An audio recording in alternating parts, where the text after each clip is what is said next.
Welcome everyone. We're going to try to make this quick and efficient, and we are optimists that there is not only evolution but revolution in advertising, and we're going to try to be able to address that. The show today is about augmented reality. So who has heard about augmented reality before?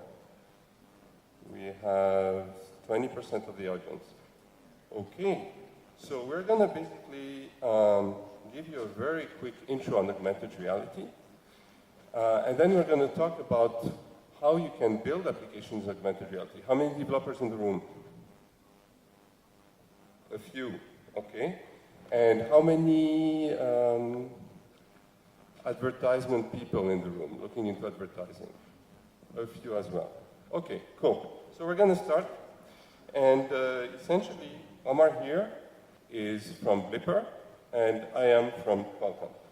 So before we go into explaining what augmented reality is, maybe what we're going to do is try to show it to you. So what we have here is a magazine. Magazine.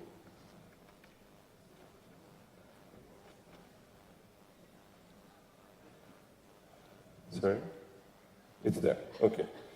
So this is a nice way to use an iPad, by the way, right? So here we have a magazine, and in the magazine we have advertisements. We have different kinds of advertisements. And one advertisement is about a brand of shoes. And this is the brand of shoes that you see in the advertisement. So this is the page, actually. And what you see is a footprint in the mud. Now suppose what you had was an application that allowed you to engage with the shoe. So essentially, imagine that you had an application like this one that would show you the shoe in 3D. And you would be able to test different shoes and really go deep into the shoe and around the shoe and choose the shoe that is best for you. And from there, you could possibly go to the website, etc. So this is one form of augmented reality. Just to be quick about it, what we're going to do is very quick intro on augmented reality, because it seems that many of you haven't heard of augmented reality before. So, augmented reality, many people might have experienced it under a different name. Who has tried Wikitude and the kind of application where you have information that pops up on your screen?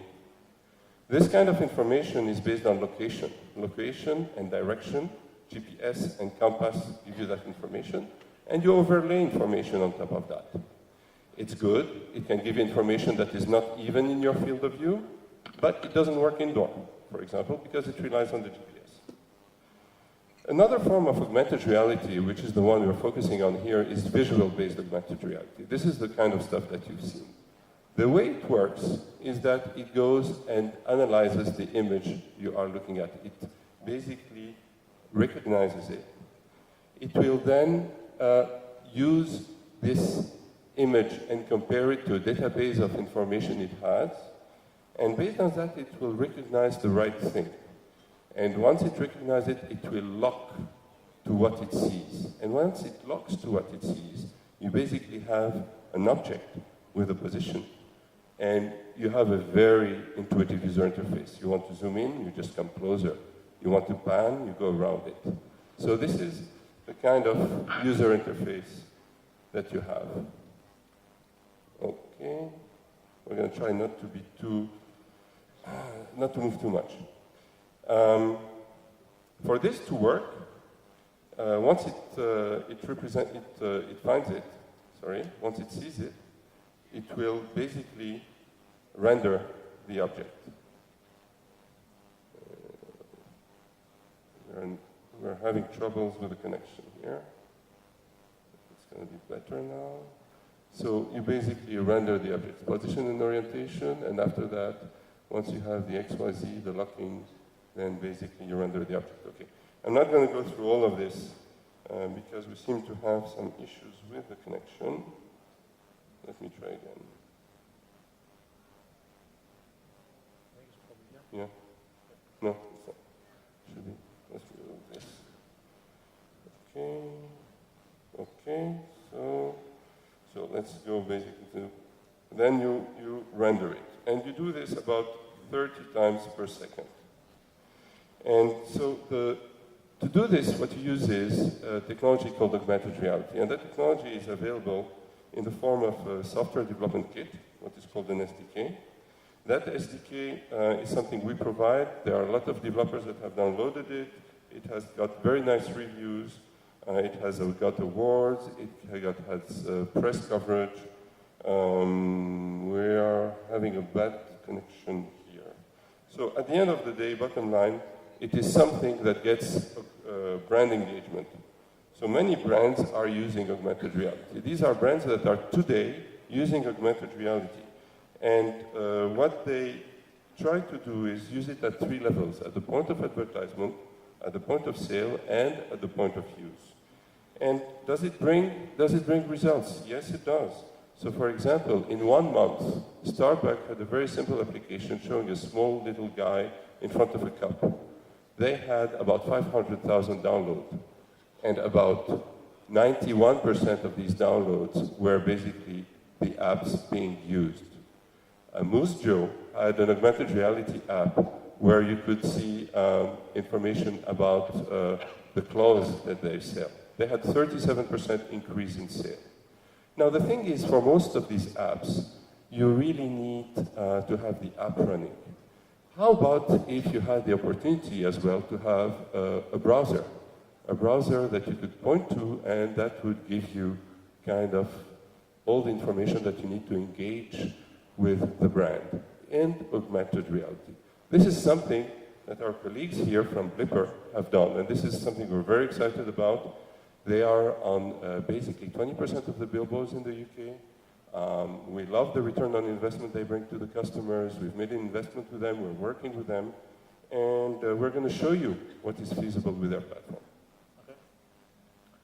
So, as Gilles mentioned, there are different applications where you can view augmented reality, like the Starbucks one, or this shoe application. But what we thought was it would be great to have one application as a browser that recognizes all these items. Yeah. Yeah. Okay. So I'll just load the application here. It's one Blippar. It's one Blippar application that launches into camera mode. So what can you recognize with that, Omar? Well, you can recognize a number of things. Like, for example, if you have... Can you recognize a piece of cheese? Yeah, we can recognize this. Whoa, what's that? And here you get an interaction on top of it, where you can, this is a campaign for Waitrose we did in Christmas. Yeah? Where... I have to point... You can't do both, huh? I have to help you there. No, okay. Okay. So it recognizes it, puts an interaction onto it. You can go to their website, go download the application, and it got a huge number of interactions there. Okay, but this is one application. We've seen that, so you need to have an app. How about if I turn this thing? What do I have? I have a Tesco. This is a Tesco. This is a Tesco Halloween campaign. So that it recognizes, they put this in the paper, and it pulls on top of it a Shrek DVD. And this is great for the advertisers. It gives the user great engagement, and it gives the advertisers some good data about who's looking at their advert and who's going on to buy it. And the people that they compare us against are QR codes, and they run a similar ad with QR codes in the same position. And I think they got around 4 sales out of it, or 5 sales. But using Blippar, they got a couple of hundred sales on this DVD straight from the newspaper. We try more? You guys want to try more? Yeah. I remember, I see him interested. Okay, so how about a movie poster? For this one, it will give you a 3D dinosaur coming out of the page.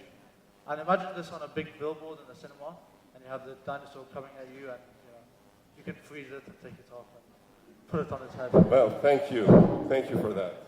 Isn't it resemblant? Yeah. How about, I prefer to look like this guy, actually. Yeah. Well, this is a country artist in the US, and what he wanted was to make his CD blippable, so that you can listen to tracks before you buy it, you can see his tour, look at his photos, and so on. Cool stuff. Yeah. Let's go for more. How about car? Can you recognize a car? You recognize the car and play a video on top of it. So let's put the sound on here.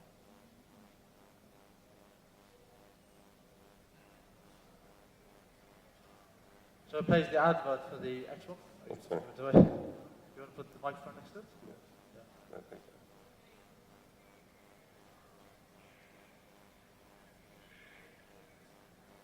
So this is an Xbox Forza advert that was in A watch? And what can I do with a watch? Well, you can recognize this Omega watch and get the 3D watch coming out of the paper. So you can analyze it before you buy it, look at the detail of it, go around it, and go straight to buy from there. And that's all from one app. That's all from one browser application, similar to the way you would browse the web using Firefox or Google Chrome. You'd browse the real world using Blippar. And some people have done it for cereals, for example. This is Nestle for their cereal boxes. They have Nana's pearls that give you daily pearls of wisdom. Every day they give you some advice. So today's advice is winners never cheat and cheaters never win. And all of that information comes from the web. So augmented reality is not just a self-embedded application. It links to the web. It is an application, and basically it gives advertisers feedback on the advertisement. How many times it has been clicked, what's the engagement? And just to make clear that none of this has any special printing or anything like that. This is pure image recognition. So if there was an object, like let's see this one. So here I have an object, which is tomato ketchup Heinz. We're not making advertisement here, but If it's over it, it does work. It does recognize it. you get a little recipe book out of it. Yeah. And how about we try with the actual? The actual object works just the same. There you It go. recognizes the real world object and gives you some information about it. So this is what we had to show you about augmented reality. Do you think it's evolutionary or revolutionary?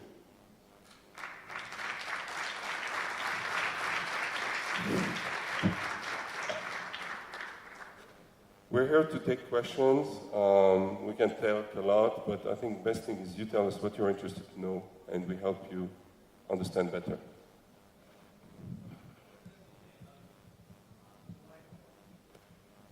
What is the SDK? Okay. What does the SDK allow you to do to develop on which platforms, into applications or outside applications? Very good question. So basically, the SDK runs on Android and iOS, and it will allow you, if this shows up, Android and iOS, it will allow you to have all the information that needs, all the APIs you need to build your own application, your own augmented reality application. So all the experience that you've seen here is feasible with the SDK. Now, you need an SDK because this is very computationally intensive.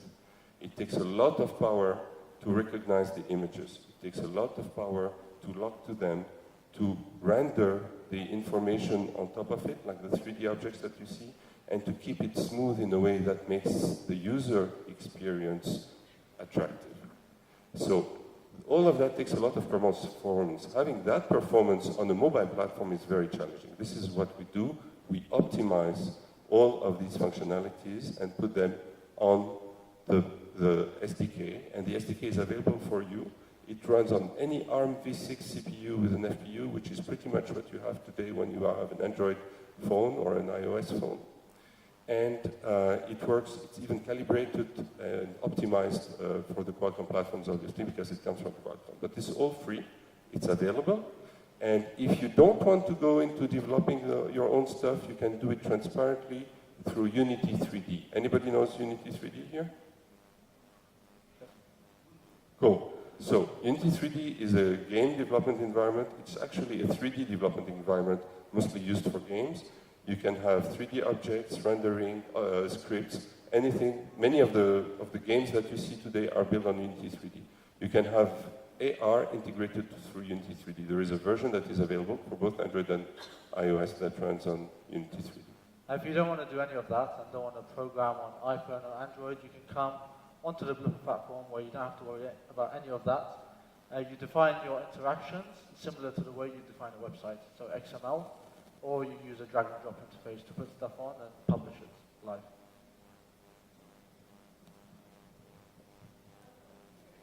With educating the end users of the application, how have retailers been able to do that? Because obviously the first challenge is teaching the consumer to actually install the application and Yeah. use it properly. Yeah. Well, for the Blippar application, we've convinced the advertisers to put a Blippar call to action to educate the users on how to use this technology, so they grow a mass of users within Blippar. Now I can show you an example of that here. If I just load the camera on this one, you'll see on the big screen. Let's see this one. So this is a Virgin magazine. Yeah. Okay. And you see here under Richard Branson's face, it tells you how augmented reality works. So on this page of the magazine. On the next page, it also gives you some more education about it. And we're experimenting with different calls to action and different pieces of education for the users, see what works, what doesn't work, and going back to the brands to tell them. Now, the fact is that it's very intuitive. People learn it very quickly. They don't have to learn that they need to pinch or separate their fingers to zoom. They just intuitively just get closer, or because they assimilate the augmented information, the information that is augmented to reality, as being part of their experience. So they see it completely integrated. More questions? No questions? Okay. One question there.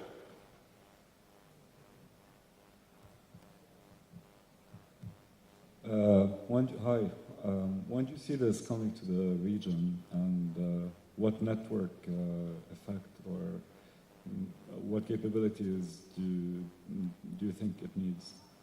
Well, for the Qualcomm side, it's already here. Right. For the Blippar side, we're looking at the region in terms of the device penetration, in terms of smartphones, because you need an Android or an iPhone device, and we will be soon going on to other platforms. But also you need a good network infrastructure as well for the 3G. And there are certain countries in the region that we're seeing that. So once we see that the market conditions are right, then we'll move into the region. But it won't be, like we're not talking years, we're talking months.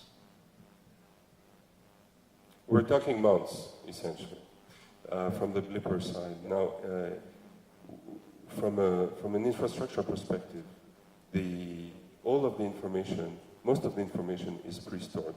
What you can have is some information that gets fetched from the net, and that information doesn't require more infrastructure than to just go surf the web over your mobile phone or your tablet. It is pretty much similar. So if you have 3G, you have a good enough experience, and you can experience augmented reality this way and have an efficient interaction between the advertisement and the end user.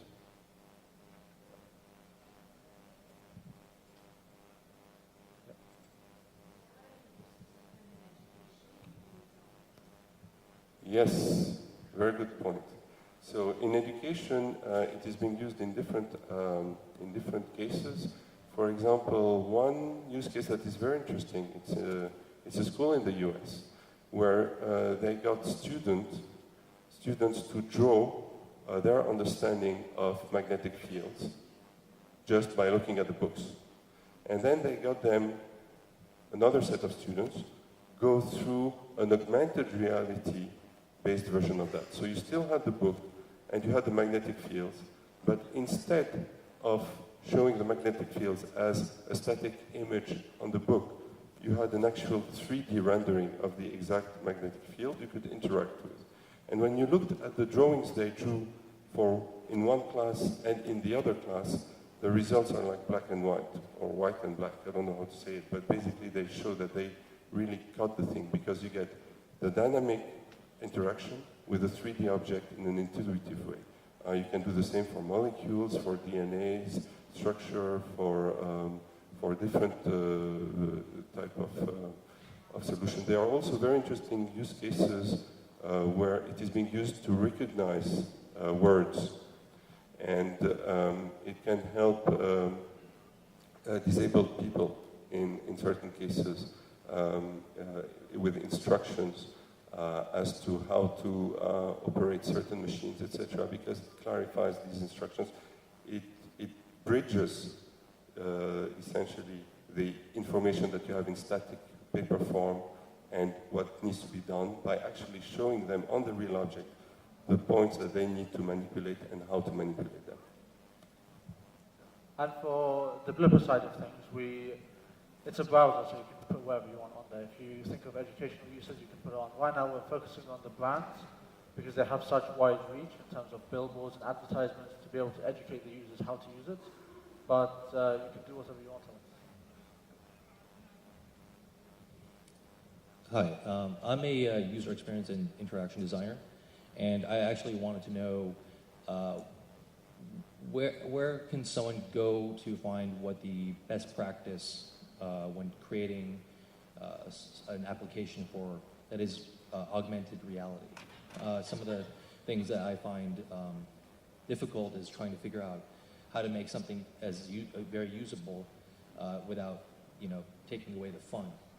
Also, where would one go about to find maybe a developer that could leverage this technology? Two excellent questions. So I'll start with this one. So in terms of finding good examples of what can be done with augmented reality, you can go simply to the developer website. It's developer.qualcomm.com/AR for augmented reality. And there you have a list of applications that are being promoted. These are applications that basically have been developed with the SDK and show you the augmented reality. Now, with respect to how you can engage developers, we are building an ecosystem of developers in the region because this is a very localized engagement. People need to have something physical with something that they have on their phone. And so you cannot just develop it everywhere. Yes, you can have a Heinz, but if you have a local brand, you need to develop it pretty much here.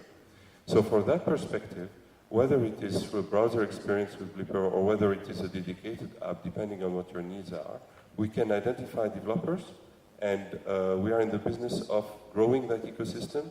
You can come to us. You have Ziad here, you have Rami there. We are basically covering the whole region from Morocco to South Africa to Mongolia. And we'll also be publishing some stuff about our learnings from what we found with some of the experiences. Some campaigns do well, some don't. And we've gone for the approach of going with a few hundred rather than thousands initially, just so that we can take learnings from them so that when we do expand to tens of thousands and millions of things recognizable, we'll have a very usable platform. Come on, more questions, guys. Are you bored? Naji? I wanted to ask Omar about the flexibility of the application itself, the engine, to accommodate multiple brands in one application. Yeah. That's from one side. On the network side, is there any constraints also to access the API of Qualcomm when you're using one application's multiple labels and brands? We haven't seen a problem with accessing the network here when we do AR experiences. What was your first question about? Sorry. Yeah, so when you download the application, you'll be able to open it instantly. It needs a reasonably good 3G connection to work, but it doesn't have to be excellent. It doesn't have to be like 100%, because the data that we're bringing up and taking down are compressed into very small packets. So we don't need to worry about that. So for example, if I had, let's say, I don't know. Yeah, it's flexible to put a bunch of brands onto it. Yeah, that's right. Yeah, it's not everything is downloaded to the application. There's a lot on the server, and we dynamically download it. So if I had let's say a chewing gum box, you could recognize that thing as well? We can recognize that as well. Let's have a look can? at this. Yes. Let's get the camera working. Show me. Okay. I'm a believer.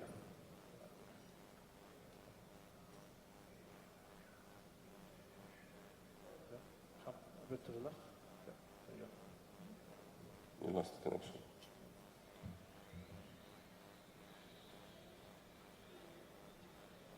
Is it not coming? Come here. No, know it's not Composer working. maybe is that. Huh? Composer. Oh, composer. Yeah. Okay. There you go. Okay. Recognize this.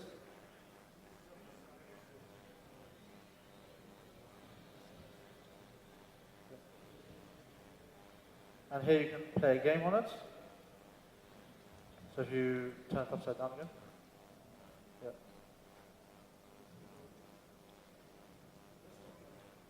Let's play the game. So with this game, the aim of the game is to destroy these asteroids with your fingers.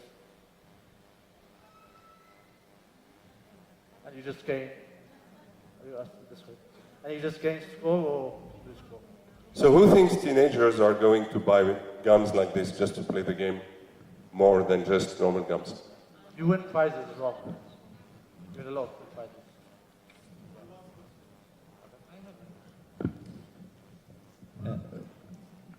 How well does it work when you aim it at a TV screen? So let's say you're watching a TV show or an advert and you point it.